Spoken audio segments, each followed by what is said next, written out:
बिस्मिल्लाहिर्रहमानिर्रहीम। अस्सलाम वालेकुम। Welcome to my kitchen. मैं हूं शेफ हफ्सा। आज मैं आप लोगों के लिए एक बहुत ही डिलिशियस सी रेसिपी लेके आई हूं। आज हम बनाएंगे चपली कबाब। ऐसे चपली कबाब जो कि बाहर से एकदम क्रिस्पी हो और अंदर से एकदम जूसी हो।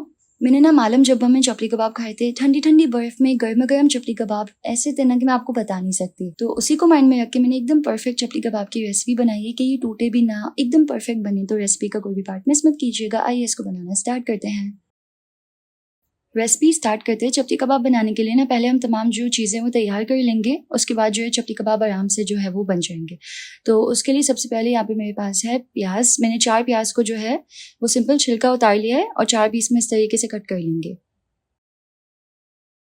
तकरीबन हमें यहाँ पे 250 ग्राम्स प्याज लेनी है, जो कि पानी निकलने के बाद कम हो जाएगी। प्याज को एक चॉपर में ऐड करेंगे और अच्छी तरह से ना इसको चॉप कर लेना है। प्याज में होता है बहुत सारा पानी जो कि कबाब में नहीं चाहिए होता है, तो उसके लिए हम इसको एक मलमल के कपड़े में डाल के अच्छी तरह से निचोड़ लेंगे ताकि जो भी एक्स्ट्रा पानी है वो स्क्वीज आउट हो जाए। तो देखिए कितना सारा पानी होता है प्याज में, ये कबाब में जाएगा तो कैसे बनेंगे कबाब। तो इसलिए ना स्क्वीज आउट कर लेना चाहिए इस तरह। साथ ही यहाँ पे 2 मीडियम साइज के टमाटर को इस तरीके से 4 पीस में कट कर लेना है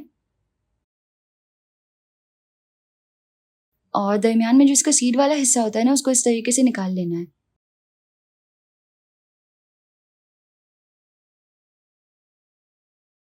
टमाटर को भी ऐड करेंगे उसी चॉपर में जिसमें हमने प्याज चॉप की थी। और साथ ही यहाँ पे 3 मोटी सब्ज हरी मिर्चों को ना हमें ऐड कर लेना है डंडी तोड़ के, और इसको भी अच्छी तरह से चॉप कर लेना है।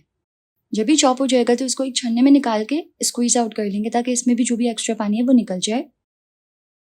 तो देखिए इस तरीके से मैंने इसको स्क्वीज कर लिया है। अब हम बनाएंगे चपली कबाब मसाला। तो उसके लिए ग्राइंडर में ऐड करेंगे 1 टीस्पून जीरा यानी कि क्यूमिन। साथ ही यहाँ पे 1/4 टीस्पून अजवाइन ऐड करनी है यानी कि कैरम सीड्स, और इसको ग्राइंड करके अच्छे से फाइन पाउडर बना लेना है। अब हम इसमें ऐड करेंगे 1.5 टेबल स्पून कोरिएंडर सीड्स यानी कि सूखा धनिया, और 1 टेबल स्पून अनारदाना यानी कि पोमीग्रेनेट सीड्स। और अब ना हम इसको ग्राइंड कर लेंगे और हमें ना इसको कोर्सली ग्राइंड करना है यानी कि दरदरा सा पीस देना है। तो देखिए इसको मैंने कोर्सली ग्राइंड कर लिया, इसको एक बर्तन में निकाल लेंगे। अब देखिए यहाँ पे मेरे पास है बीफ का कीमा 500 ग्राम्स, जिसको मैंने 2 दफ़ा मशीन से निकलवा के कीमा बनाया है। और कीमे को ना हमें धोना नहीं है, बस हमें कीमा बनवा के अच्छे से छन्ने पे इस तरीके से रख देना है ताकि इसका जो भी एक्स्ट्रा पानी है वो स्क्वीज आउट हो जाए। और कीमे में ना तकरीबन 10% चर्बी होनी चाहिए और 90% गोश्त होना चाहिए। कीमे को निकालेंगे हम एक बर्तन में, बड़े बर्तन में निकालना है क्योंकि इसमें हम मिक्सिंग करेंगे। साथ ही यहाँ पे 1 टेबल स्पून अदरक लहसुन का पेस्ट ऐड करेंगे और इसमें भी जो भी पानी था ना वो मैंने अच्छे से स्क्वीज आउट कर लिया था छन्नी से। और अब हम इसमें ऐड कर लेंगे प्याज जो कि हमने अच्छे से निचोड़ के रख ली थी। अब हम हाथों में ग्लव पहन लेंगे और अच्छे से ना अब हमें इसको हाथों से मिक्स करना है। इतने अच्छे से इसको मिक्स करना है कि गोश्त का जो रेशा है वो अच्छे से प्याज से मिल जाए, अदरक लहसुन सब कुछ बिल्कुल अच्छे से कंबाइन हो जाए। चपली कबाब में इतने अच्छे से मिक्सिंग करनी होती है ना कि रेशा रेशा मिल जाता है।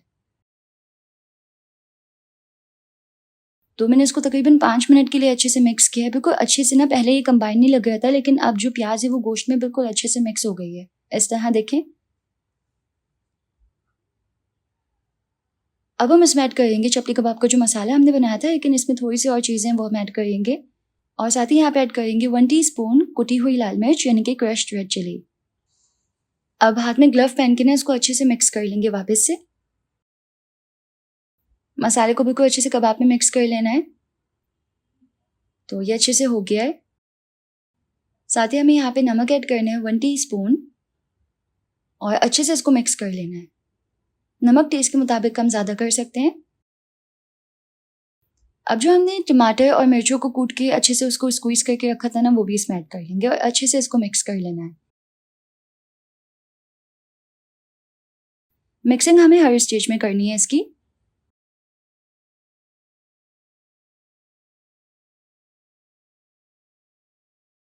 तो ये अच्छे से मिक्स हो गया है।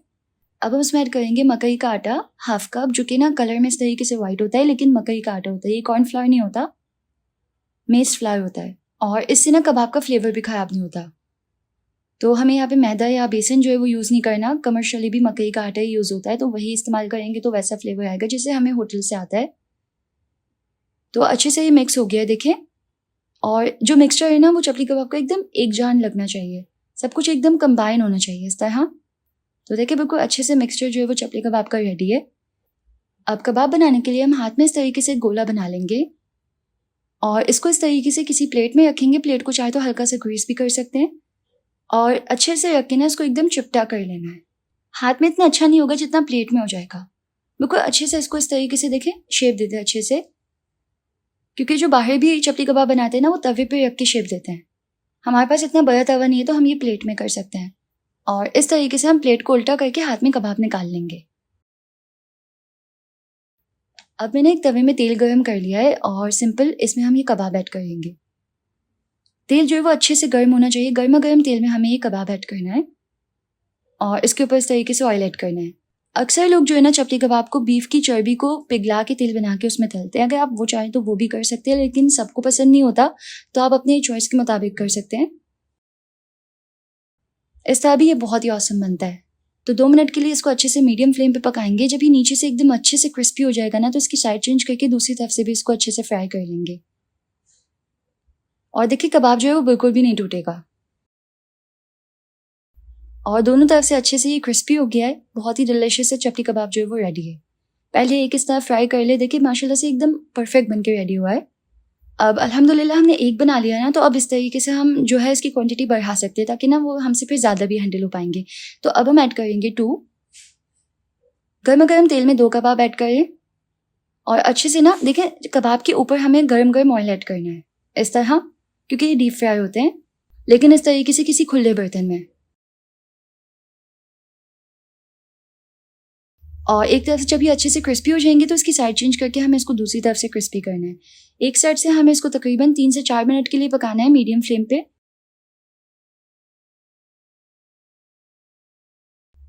जबरदस्त सा ना ये इस तरीके से ब्राउन हो जाएगा।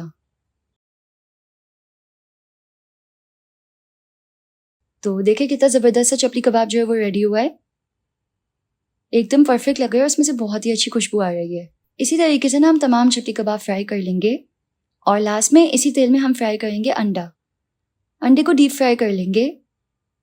मैंने ना मालम जब्बा में खाया था चपली कबाब और इतने मज़े का था ना वो कि मुझे लगा मैंने उससे मज़े का ना कुछ खाया ही नहीं है। वो बहुत ही यमी था। तो उसमें ना इस तरीके से अंडा सर्व किया था उन्होंने कबाब के ऊपर और वो बहुत ही यमी लग रहा था। तो जी तैयार है बहुत ही डिलिशियस सा हमारा जूसी सा चपली कबाब। एकदम मौसम बन के रेडी हुआ है। अंदर से एकदम मॉइस्ट जूसी है और बाहर से एकदम क्रिस्पी है। तो जी तैयार है हमारा डिलिशियस सा चपली कबाब। एकदम मौसम बन के रेडी हुआ है अल्हम्दुलिल्लाह। अगर आपको रेसिपी पसंद आई तो वीडियो को लाइक कीजिएगा, यूट्यूब चैनल को जरूर से सब्सक्राइब कर लीजिएगा। मिलते हैं नेक्स्ट रेसिपी में इंशाल्लाह। अल्लाह हाफिज़।